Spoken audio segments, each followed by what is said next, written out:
Halo teman-teman, perkenalkan nama saya Marlen Francisca Metono, NIM 22011400095. Saya adalah mahasiswa aktif di Universitas Nusa Cendana Kupang, Fakultas Keguruan dan Ilmu Pendidikan, Program Studi Pendidikan Guru Sekolah Dasar. Pada video ini saya akan membuat video pembelajaran pada fase C kelas 6 untuk memenuhi tugas UAS mata kuliah model-model pembelajaran. Selamat pagi semuanya. Apa kabar hari ini? Baik, sebelum kita memulai pembelajaran kita pada hari ini, mari kita berdoa menurut agama dan kepercayaan kita masing-masing. Berdoa dimulai. Berdoa selesai. Baik, sebelum kita memulai pembelajaran, Ibu akan mengecek kehadiran. Apakah ada yang tidak hadir? Baik, kalau semuanya hadir, kita akan memulai pembelajaran kita pada hari ini. Baik, hari ini kita akan belajar tentang mengenal aneka ragam hias dari berbagai daerah di Indonesia. Baik, sebelumnya Ibu mau bertanya, apakah ada yang tahu apa itu ragam hias? Baik, jika tidak ada yang tahu, biar Ibu jelaskan. Jadi, ragam hias merupakan suatu karya seni rupa yang dibuat untuk memperindah suatu benda agar benda tersebut menjadi lebih indah dan bermakna. Coba semuanya perhatikan gambar yang ada di samping ini. Ini adalah salah satu contoh ragam hias. Apakah ada yang mempunyai kerajinan yang memiliki ragam hias seperti ini? Baik, kita lanjut. Baik, anak-anak, ragam hias dalam bahasa Yunani itu disebut orneir atau ornamen, yang artinya itu menghias. Jadi, sebenarnya pemberian ragam hias itu bisa membuat harga sebuah kerajinan menjadi lebih mahal. Jadi, pada dasarnya ragam hias merupakan sebuah bentuk dasar tertentu yang ditata secara berulang-ulang sehingga menjadi sebuah pola. Jadi, seperti saat kita menjahit, itu berulang-ulang akan membuat sebuah pola. Ibu mau bertanya, apakah ada yang tahu ada berapa jenis bentuk dasar dari ragam hias? Baik, jika tidak ada yang tahu, biar Ibu jelaskan. Jadi anak-anak, pada umumnya semua ragam hias yang ada di Nusantara mengambil bentuk dasar dari bunga dan tumbuhan atau flora, binatang atau fauna, manusia atau figuratif, dan bentuk-bentuk benda atau geometris. Semuanya perhatikan gambar yang ada di depan ini. Ini adalah 4 jenis bentuk dasar ragam hias menurut Sunario pada tahun 2009. Kita akan membahas satu persatu.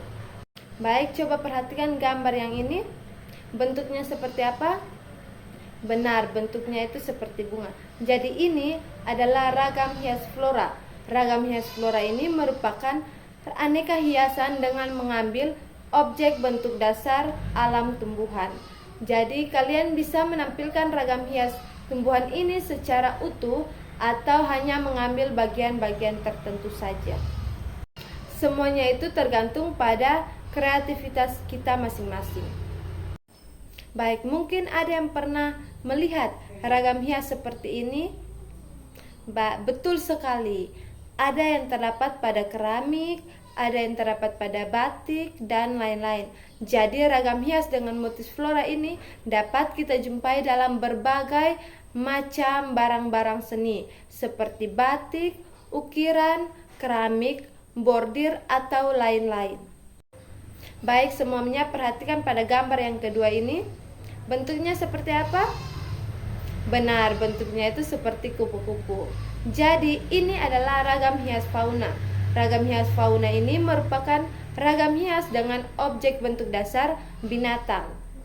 Jadi hampir semua jenis binatang dapat kita jadikan sebagai motif dengan melakukan penggayaan terlebih dahulu. Jadi saat menggambar motif ini, kita juga dapat menggabungkannya dengan motif tumbuhan.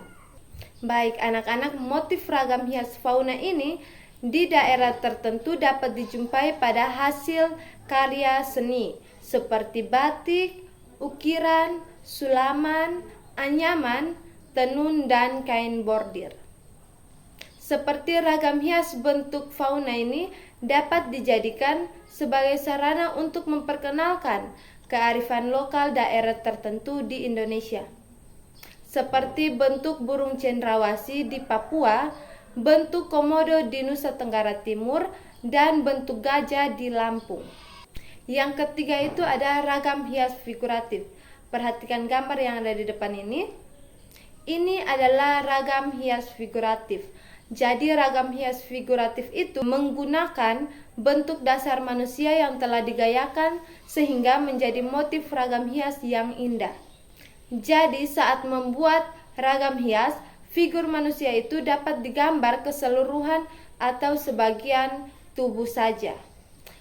Ragam hias figuratif ini biasanya terdapat pada bahan tekstil maupun bahan kayu, yang proses pembuatannya itu dapat dilakukan dengan cara menggambar.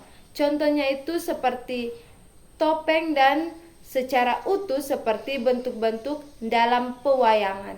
Mungkin ada yang pernah nonton wayang atau pernah melihat wayang.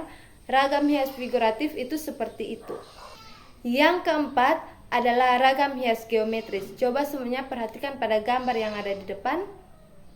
Ini adalah ragam hias geometris. Ragam hias geometris ini berbentuk seperti garis, sudut, bidang, dan ruang. Jadi bentuk-bentuk tersebut ditata secara berulang-ulang sehingga menghasilkan suatu ragam hias yang indah. Ragam hias geometris ini umumnya banyak diaplikasikan pada kain sulam, kain batik, kain tenun, kain bordir, bangunan-bangunan, candi-candi, perabotan rumah tangga, ukiran pada benda, kerajinan tangan, dan lain-lain. Pasti ada yang bertanya, mengapa tidak berbentuk seperti binatang, manusia, atau tumbuhan yang sebenarnya? Jadi, tentu saja ini dikarenakan untuk digunakan sebagai ragam hias. Bentuk-bentuk sungguhan dari tumbuhan, binatang, dan manusia itu telah digayakan sehingga bentuknya itu menjadi lebih indah dan bermacam-macam. Semuanya perhatikan pada gambar yang di depan ini. Ini adalah ilustrasi mengenai proses menggayakan objek benda menjadi sebuah ragam hias. Anak-anak, arti dari digayakan itu adalah bahwa penggambaran binatang, manusia, atau tumbuhan itu telah mengalami perubahan bentuk, yaitu ditambahkan, dikurangi, diubah bentuk dan ukurannya, namun kalian masih bisa mengenali sebagai tumbuhan atau binatang yang aslinya. Anak-anak, ragam hias ini dapat diterapkan pada kerajinan karya seni rupa 2 dimensi atau 3 dimensi dengan memperhatikan unsur dan prinsip seni rupa. Nah, ternyata masing-masing daerah itu memiliki atau mempunyai cara-cara dan bentuk-bentuk pada ragam hias tersendiri yang berbeda-beda. Nah, perbedaan tersebut menggambarkan ciri khas atau identitas serta budaya dari daerah tersebut. Jadi dengan mempelajari banyak ragam hias di Nusantara, kalian juga dapat mengenali kebudayaan daerah yang beraneka ragam di Indonesia. Baik, sekarang kita akan mempelajari apa itu pola ragam hias. Jadi, pada pembahasan yang sudah dijelaskan tadi, kita juga telah membaca mengenai pola. Jadi pola itu penting dalam membuat sebuah karya seni, karya ragam hias. Jadi pola ragam hias adalah susunan atau penempatan dengan aturan tertentu dalam bentuk dan komposisi tertentu. Penempatan pola ragam hias tergantung dari tujuan dan ruang pada benda yang akan kita hias. Baik, sekarang kita akan membahas mengenai pola sebuah ragam hias berdasarkan susunan dan penempatannya pada sebuah benda. Jadi yang pertama itu adalah pola-pola ragam hias berdasarkan susunan. Yang pertama itu ada pola simetris. Semuanya perhatikan gambar yang ada di depan ini. Baik, ini adalah pola simetris, di mana susunan dari bentuk-bentuk dasar ragam hias yang seimbang antara kiri dan kanan atas dan bawah dengan bentuk yang sama dan susunannya. Semuanya perhatikan pada gambar yang kedua ini.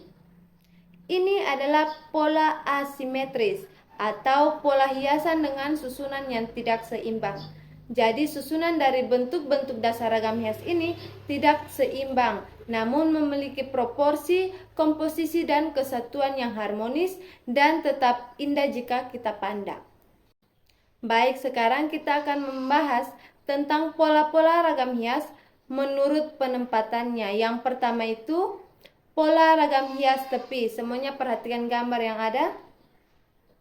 Ini adalah pola ragam hias tepi, di mana pada pola ini penataan ragam hias diletakkan pada bagian-bagian tepi dari benda yang dihias. Yang kedua adalah pola ragam hias menyudut, di mana pada pola ini penataan ragam hias diletakkan pada bagian sudut-sudut dari benda yang dihias. Seperti gambar ini. Ini adalah pola ragam hias menyudut.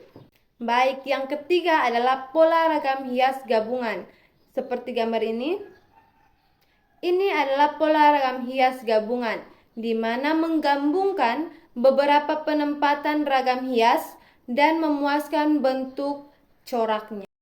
Baik, Ibu akan menampilkan beberapa gambar ragam hias di depan.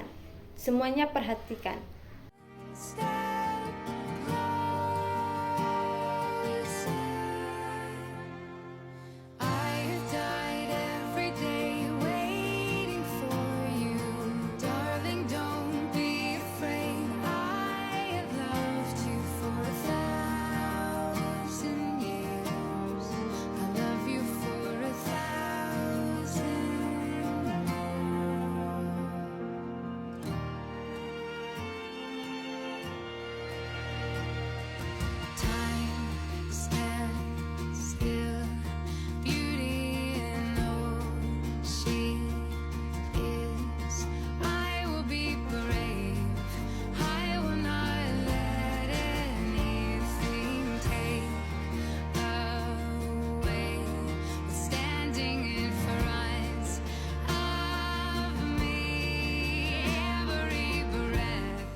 Baik anak-anak, seperti yang sudah Ibu jelaskan tadi, jadi dengan mengenal aneka ragam hias di berbagai daerah di Indonesia, kita juga bisa mengenal budaya serta ciri khas dari daerah-daerah tertentu.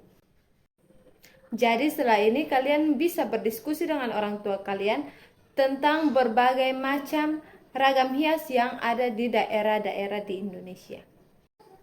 Baik, untuk mengakhiri pembelajaran kita pada hari ini, mari kita berdoa menurut agama dan kepercayaan kita masing-masing. Berdoa mulai.